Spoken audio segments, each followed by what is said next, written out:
Firefighters in New South Wales are preparing for another dangerous day after unprecedented conditions wreaked havoc across the state. 4 emergency warnings are in place and 13 fires are burning at a watch and act level. More than 2,000 firefighters have battled through the night to protect lives and homes, but several properties have been lost in the last 24 hours. More than 1 million hectares have been burned. Temperatures have now dropped, but a gusty southerly wind has created a new threat for crews, sending existing fires in a new direction. A statewide fire ban remains in place. 3 men have been caught breaching yesterday's ban. 1 child has been issued a warning after using a blowtorch. The Rural Fire Service Commissioner says those caught doing the wrong thing will feel the full force of the law. There's a reason we put total fire bans, and look, it's fair to say the biggest cause of fires are man, woman and child. You're quite right.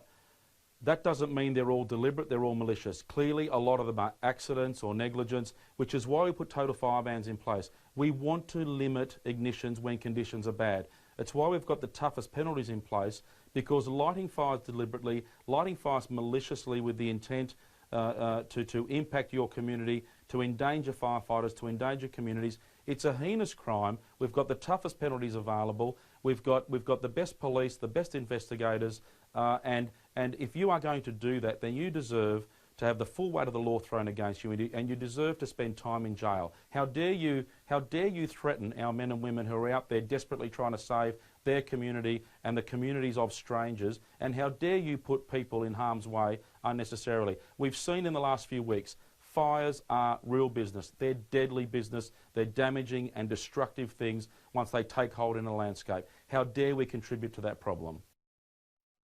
Let's go live to Taree now. Peter Stefanovic joins and begins our coverage. Yeah, good morning to you, Laura. Absolutely extraordinary is the effort that was conducted by the firefighters right across the state yesterday, given the extreme weather conditions that stretched from the south of Sydney right up to the New South Wales border and even into Queensland for that matter. Now, the authorities are warning people not to be lured into a false sense of security, because that cool change did drift through shortly before midnight in the mid-north coast last night anyway, and it brought through welcome relief. But, as you've already said, there are 4 fires that are still burning at emergency level, and so there will be a great concern when the sun comes up and the heat starts to rise again. One of those fires is Hillville. It's around 10 kilometres south of Taree, where we are at the moment. It's so far burnt through about 21,000 hectares of land. Properties were lost there yesterday. There's another fire in Bretty, about 50 kilometres west of where we are. That means homes are under threat as well, given that it is emergency level. One of the more significant fires, it's called Liberation Trail. It's about 50 kilometres west of Coffs Harbour. So far that has burnt through 150,000 hectares of land, which is about 10% of the total amount of land that these fires, these extraordinarily massive fires, have so far burnt through in the last week or so. So this, all after yesterday's catastrophic conditions. Here's Gabriella Power with the latest. Brave heroes working into the night, battling devastating bushfires ravaging the state. No fatalities reported, but several injuries. I am pleased to hear that none of them are life-threatening, thank goodness. Among the wounded, firefighters battling multiple blazes. One suffered severe heat stroke and smoke inhalation in North Rothbury. The other fractured bones fighting a fire on Sydney's Upper North Shore. We have absolutely no unaccounted for people at this stage, which is most pleasing. Up to a dozen homes have been lost in the ferocious fires. At least we got ourselves still got the kids, so that's the main thing. Protect this little bit that's left and the shed. That's all we can do. At one point, 15 emergency warnings were issued, with a catastrophic fire danger rating in place for the Greater Sydney, Greater Hunter and Illawarra Shoalhaven regions. 8 schools were forced to evacuate near Tamworth and the Upper Hunter. More than 150 schools will stay closed today, with firefighters focusing on a new threat, a blaze starting up in Sydney's Royal National Park. It means that it's clearly suspicious, and we are working very closely with police and relevant authorities.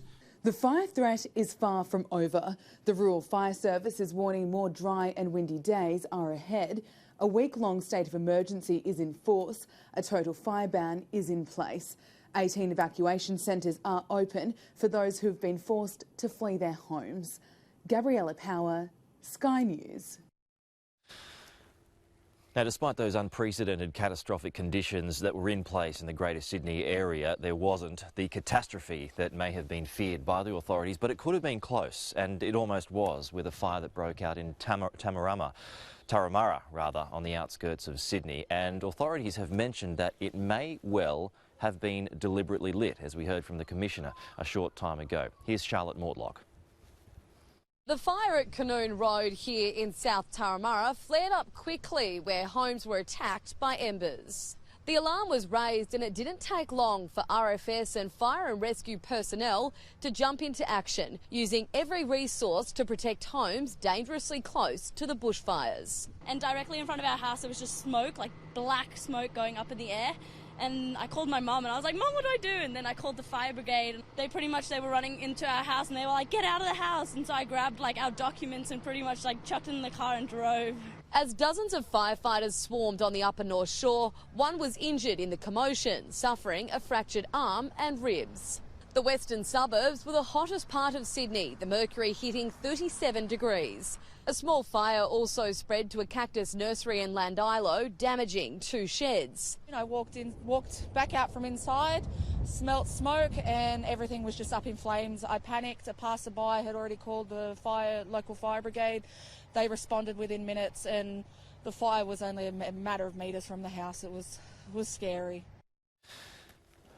Yeah, so at its peak yesterday, there were around about 13 fires burning at emergency level. Turramurra was one of them, and that's now been brought back to 4. So extraordinary work, Laura, from firefighters yesterday. But there is some kind of anticipation today that things could worsen, as I mentioned, as the temperatures begin to rise in a couple of hours' time.